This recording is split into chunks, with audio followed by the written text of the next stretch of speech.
Ready to level up in business and life? We're diving deep into Steven Bartlett's 33 Laws, a book packed with wisdom. And we've got some serious endorsements backing this up.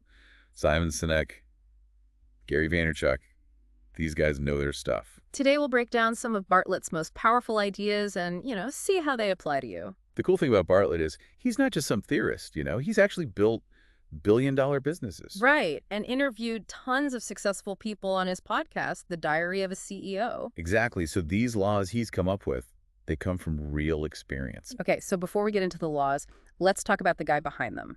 Who is Steven Bartlett? Well, he's accomplished a ton at a young age, like seriously a ton. CEO and founder of multiple companies, raised almost $100 million in investments. And get this, he's invested in over 40 companies himself. He clearly knows what he's doing. Yeah, he's got a knack for success, that's for sure. And he's super passionate about sharing what he's learned. It's not just about making money for him, right? No, it seems like he really wants to help others succeed. Okay, so let's dive into those 33 laws. All right. They're organized into these 4 pillars: the self, the story, the philosophy, and the team.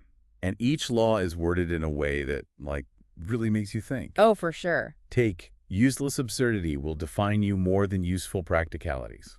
What does that even mean? I know. Or, you must piss people off. He's not afraid to ruffle some feathers. Not at all. Okay, let's get specific. One that really stood out to me was this idea of leaning in. He talks about a CEO who totally dismissed digital music Oh, yeah? and basically went out of business because of it. That's a classic example of what he calls leaning out. It's this tendency to just, cling to old models and resist new ideas. Especially when those ideas are disruptive, right? Exactly, yeah. And you know what? We all do it sometimes. Oh, totally. Think about how many times you dismiss something and it ended up being huge. All the time. We've got to be open to new possibilities, even if they seem, strange at first. It's like, what are you leaning out on right now?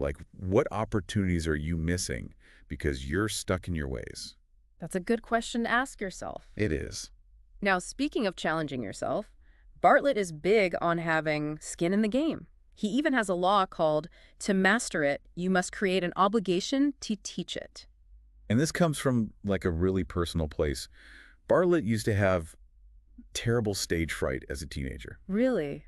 Hard to believe now with how comfortable he is speaking publicly. I know, right? He tells this story about almost freezing up during his school awards ceremony speech. He was just 14. Oh, wow. But instead of letting that fear control him, he forced himself to speak more and more. And he eventually overcame it. He did. It's pretty amazing. It shows you how we can turn weaknesses into strengths. Absolutely. Yeah. And that experience really solidified his belief that the best way to learn something is by teaching it. Because when you have to explain it to someone else, you have to understand it, right? Exactly. It's like putting your skin in the game. He loves the Feynman technique, breaking down complex ideas into, simple terms. Like you're explaining it to a kid. Yeah, if you can do that, you've got it down. And this skin in the game idea, it goes beyond teaching. Bartlett's all about investing in the stuff you want to learn. Okay, like what? So buying stock in a company to understand the market. Buying an NFT to learn Web 3.0. Oh, interesting. Even starting a fitness group to stay consistent at the gym. Because when you've got something on the line, you're more motivated. Yeah, the stakes are higher. It forces you to pay attention. But isn't there a risk, spreading yourself too thin if you're trying to invest in everything? That's a good point. It's about finding that balance, right? You can't be an expert in everything. Right, but strategic investments can, really help you learn faster. For sure. And this all ties back to a cool concept Bartlett calls this self-story. Oh, what's that? He says we're always telling ourselves stories about who we are and what we can do. And those stories, they shape our beliefs. Like our own personal narratives. Yeah, exactly. He uses this example from an interview with boxer Chris Eubank Jr. He was talking about pushing through pain. Oh, wow. Because of the story he tells himself about being a fighter who never gives up. That's powerful. These internal stories, they can really shape our reality. They can. And they can either empower us or they can hold us back. So it's important to be aware of those stories. Definitely. Bartlett shares this very personal story about being told as a kid that Black people can't swim. Oh, wow. And that became part of his self-story. It took him 18 years to unlearn it and actually learn how to swim. It makes you think, even casual comments can have a huge impact. They can. We need to question those limiting beliefs. If you've been living by a story someone told you, Maybe it's time to rewrite it. That's a powerful message. And it reminds me of this research on negative stereotypes. There's this study where women took a math test, Okay. and when they were told that men are better at math, they did worse. But get this, when they used an alias, they performed just as well. So it was like the stereotype was holding them back. Exactly. It shows how external messages can get internalized and limit us. We need to be mindful of the stories we're telling ourselves. Absolutely. Make sure they're empowering us, not holding us back. Okay, let's shift gears a bit. What about the law of fight for the first 5 seconds? This one is super relevant now. Because our attention spans are shrinking. Totally. We're constantly bombarded with information. So Bartlett's saying we only have a few seconds to grab someone's attention. Right. Whether you're giving a presentation, sending an email, making a video, whatever. If you don't get them right away, you've lost them. Pretty much. He actually uses his own experience dropping out of university to highlight this. Oh, how so? Well, it's all about his mom's reaction and how important it is to make an impact immediately. He also talks about the myth of the goldfish attention span, right? Yeah, he says it's not as short as we think. So it's not 8 seconds. No, Right. but we are way more selective about what we pay attention to. That's for sure. So the question is, how do we win that battle for attention? Well, Bartlett points to YouTuber Mr. Beast as someone who really gets this. Oh, Mr. Beast. He's a master at grabbing attention in those first 5 seconds. What does he do? He uses these crazy hooks in his videos. He'll promise to give away a jet or like recreate Squid Game in real life. And it works? It totally works. Yeah. He's got millions of followers because he understands how to get people's attention. So it's about understanding your audience and what they care about. Yeah, and thinking about how you can pique their curiosity, offer them something valuable, or like create an emotional connection. Because those first few seconds are critical. Oh, absolutely. They set the stage. They make people want to hear more. And this applies to anything, not just videos. Yep. Any type of communication. It's like writing a good headline, you know? Got to make people stop and pay attention. Now, switching gears a bit, Bartlett also talks about, like, sweating the small stuff, really focusing on the little details. The stuff that often gets overlooked. Right. He's a big fan of Kaizen, that Japanese philosophy of continuous improvement. Making small, incremental changes over time. Instead of trying to do these massive, like, overhauls. Exactly. It's about those tiny tweaks, those little improvements that add up. He uses his own podcast, The Diary of a CEO, as an example. Oh, yeah. He says his team obsesses over every detail. The sound quality, the guest experience. Always looking for ways to get better. And it's clearly working. The podcast is super successful. It's a good example of how a culture of like continuous improvement can really impact an organization. And it's not just for businesses or podcasts, right? No, not at all. You can apply Kaizen to anything. Totally. Your relationships, your work habits, your fitness routine. Anywhere you want to see progress. Where can you make those little improvements that lead to big changes over time? That's the question. The Toyota production system is a great example of Kaizen in action. Oh, yeah. They revolutionized the auto industry. Focused on eliminating waste, empowering workers, and creating a culture of constant improvement. It's like that story about the NUMF factory in California. The one that was failing. Yeah, and then Toyota came in and, like, implemented their Kaizen practices. Turned it into one of the most productive plants. Amazing. It shows you, right. You shouldn't underestimate those small changes. They can make a huge difference over time. Okay, let's talk about discipline. Bartlett has this interesting equation for it. Oh, yeah. He kind of came up with it after the pandemic. Because it forced him to, like, rethink his priorities and habits? Exactly. He realized discipline isn't just about willpower, you know? It's not about forcing yourself to do things you hate. Right. It's more complex than that. His equation has 3 parts. Okay, lay it on me. First, how much do you actually value the goal? Like, how badly do you want it? Because if you're not really invested, it's going to be hard to stay disciplined, right? Exactly. The second part is, how much do you enjoy the process? Because if it's miserable, you're fighting a losing battle. So find ways to make it fun, even if the goal is tough. Makes sense. And the third part is, what's the psychological cost? The effort, the sacrifice. Because if it's too much, you're going to burn out. Right. So the key is finding that balance. Where the goal is valuable, the process is enjoyable, and the cost is manageable. Bartlett uses his own fitness routine as an example. Oh, yeah. What does he do? Well, he incorporates things like social packs and gamification. To make it more fun. And to stay accountable, he also makes sure his equipment is always set up. So no excuses. Exactly. It's about making it easier to do the good stuff. And harder to do the bad stuff. Now, before you even jump into action, Bartlett says there's a key question to ask. Oh, what's that? Why is this a bad idea? Interesting.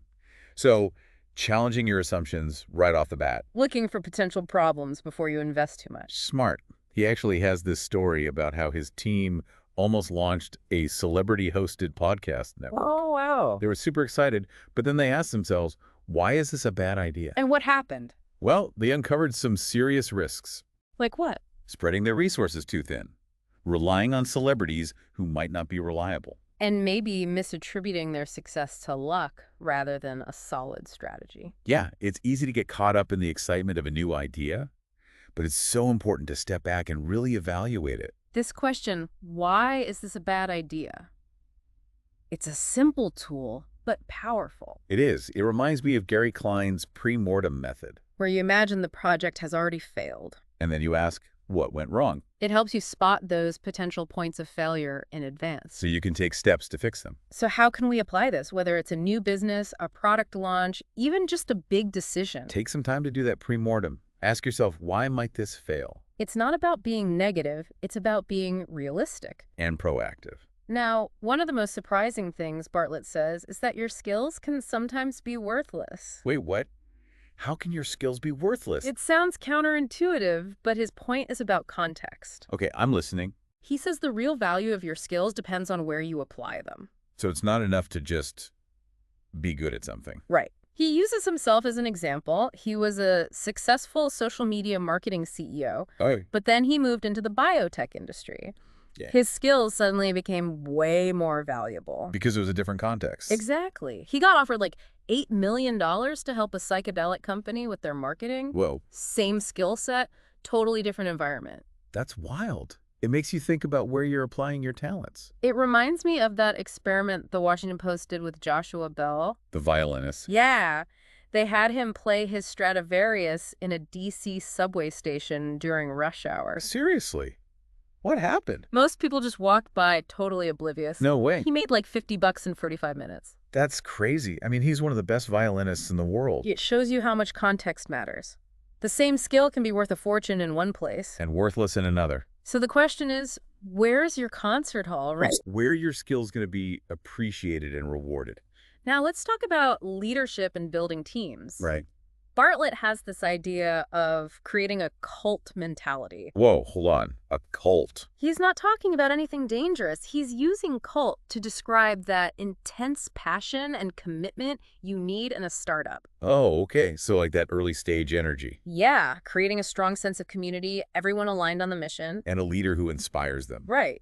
He even points to some classic cult characteristics. Like what? Well, an us versus them mentality, which can be good for competition. But that kind of intense culture, it's not sustainable long term, right? He says no. As a company grows, things need to change. Become more balanced. It's like a rocket launch. You need that initial burst to get off the ground. But they got to adjust once you're in orbit. Exactly. And that's where great leadership comes in.